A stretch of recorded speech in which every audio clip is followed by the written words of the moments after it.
ముక్కు ముఖం తెలియని వ్యక్తితో సత్యం మాట్లాడతామా? ముక్కు ముఖం తెలియని వ్యక్తి దగ్గర మన పాపాలు ఒప్పుకుంటామా?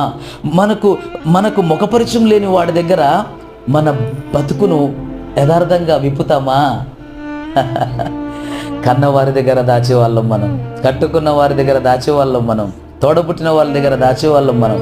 ఆ దాచే చీకటి జీవితానికి అలవాటు పడ్డది లోకం, ఇది లోకం. అలాంటిది ఎవరి దగ్గర ఒప్పుకుంటుందా ఆ తల్లి? ఎవరో తెలియదు, ఆయన ఎదుట ఒప్పుకుంది. నువ్వు సత్యం మాట్లాడినావు నాన్న. అందుకే మహామహులు అనుకున్న వాళ్లకు చెప్పని ఆ మనోహరమైన మర్మంతో కూడిన సత్యాన్ని ఈ పామరురాలు, సమరయ స్త్రీ, క్యారెక్టర్లెస్ లేడీ అక్కడ ఉన్న సొసైటీకి, కానీ యేసయ్య దృష్టిలో షీఈస్ రైట్ ఫర్ రివీల్